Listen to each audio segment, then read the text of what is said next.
ஏறுமுகத்தில் தங்கத்தின் விலை சவரனுக்கு 760 ரூபாய் அதிகரித்து ஒரு சவரன் 52,520 ரூபாய்க்கு விற்பனை. இந்தியாவில் கல்வியின் தலைமையிடமாக தமிழ்நாடு திகழ்வதாக முதலமைச்சர் மு.க.ஸ்டாலின் பெருமிதம். தேசத்தின் எதிர்காலத்தை கட்டமைப்பதில் திராவிட மாடல் முன்னுதாரணமாக இருப்பதாகவும் எக்ஸ் தளத்தில் பதிவு. சுதந்திர தினத்தை ஒட்டி ஆளுநர் மாளிகையில் நடக்கும் தேநீர் விருந்தை திமுக கூட்டணி கட்சிகள் புறக்கணிப்பு. காங்கிரஸ், சிபிஐ, சிபிஎம், மதிமுக, விசிக உள்ளிட்ட கட்சிகள் புறக்கணிப்பதாக அறிவிப்பு. கேரளாவில் அதிகரிக்கும் யானைகள் உயிரிழப்பு. விலக்கு அறிக்கை தாக்கல் செய்ய தேசிய பசுமை தீர்ப்பாயம் உத்தரவு. பேருந்து கட்டணங்களை உயர்த்துவது குறித்து முடிவெடுக்க தனி ஆணையம் அமைப்பதை தமிழ்நாடு அரசு கைவிட வேண்டும். பேருந்து கட்டணம் உயர்த்துவது குறித்து பரிந்துரைக்க ஆணையம் அமைக்கவிருப்பதாக செய்திகள் வெளியான நிலையில் பாமக தலைவர் அன்புமணி ராமதாஸ் கண்டன அறிக்கை. சாலையில் இறங்கி தனியார் பேருந்து ஓட்டுநருடன் வாக்குவாதத்தில் ஈடுபட்ட இயக்குநர் சேரன் தொடர்ந்து ஒலி எழுப்பிக் கொண்டே பின்தொடர்ந்து வந்ததால் ஆத்திரம். தமிழ்நாட்டு மக்களின் மீது உண்மையான அக்கறை இருந்தால் பாஜக மாநில தலைவர் பொறுப்பை அண்ணாமலை ராஜினாமா செய்ய வேண்டும் என முன்னாள் அமைச்சர் ஆர்.பி. உதயகுமார் பேச்சு. எடப்பாடி பழனிசாமியை முதலமைச்சராக்குவதுதான் தமிழ்நாட்டு மக்களின் அசைன்மெண்ட் எனவும் பேச்சு. தமிழ்நாட்டில் இன்று 12 முதல் 20 சென்டிமீட்டர் வரை மழை பெய்ய வாய்ப்பு இருப்பதால் மிக கனமழைக்கான ஆரஞ்ச் அலர்ட் எச்சரிக்கை. இந்திய வானிலை ஆய்வு மையம் தகவல். சுதந்திர தின விழாவை முன்னிட்டு 3வது அணிவகுப்பு ஒத்திகை நிகழ்ச்சி. சென்னை ஜார்ஜ் கோட்டையில் இன்று நடைபெற்ற இறுதி ஒத்திகை நிகழ்ச்சியில் கமாண்டோ படை உள்ளிட்ட 7 படையினர் அணிவகுப்பு.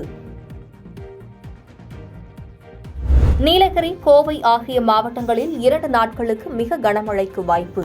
சேலம், ராணிப்பேட்டை உள்ளிட்ட 17 மாவட்டங்களில் ஓரிரு இடங்களில் கனமழை பெய்யக்கூடும் என வானிலை மையம் அறிவிப்பு. நாமக்கல் மாவட்டம் வேலூர் மாமன்ற கூட்டத்தில் 10 கவுன்சிலர்கள் உள்ளிருப்பு போராட்டம். தங்கள் கருத்துக்களை கேட்காமல் தீர்மானங்கள் வாசிக்கப்பட்டதாகவும் தீர்மானங்களை ரத்து செய்ய கோரியும் போராட்டம்.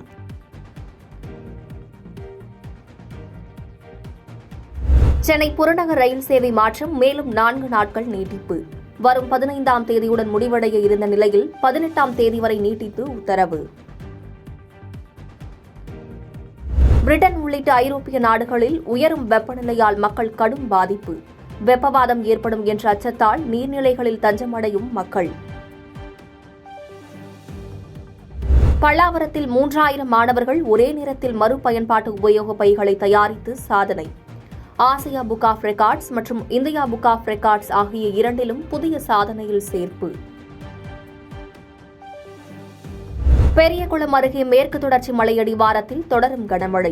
கும்பக்கரை அருவியில் வெள்ளப்பெருக்கு ஏற்பட்டுள்ளதால் சுற்றுலாப் பயணிகள் குளிக்க தடை.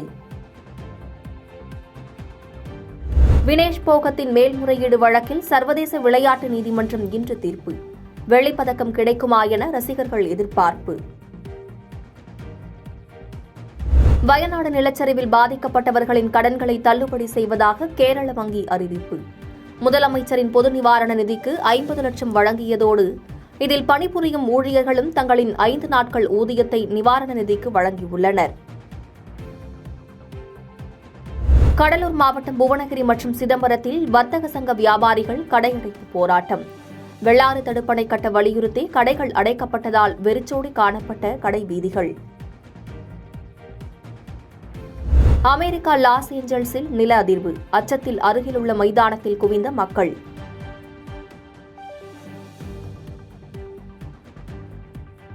பாதகம் செய்பவரை கண்டால் நாம் பயங்கொள்ளலாகாது பாப்பா. மோதி மிதித்து விடு பாப்பா, அவர் முகத்தில் உமிழ்ந்து விடு பாப்பா. அண்மை செய்திகளை உடனுக்குடன் தெரிந்து கொள்ள இணைந்திருங்கள் இயம்நாடு தொலைக்காட்சியுடன்.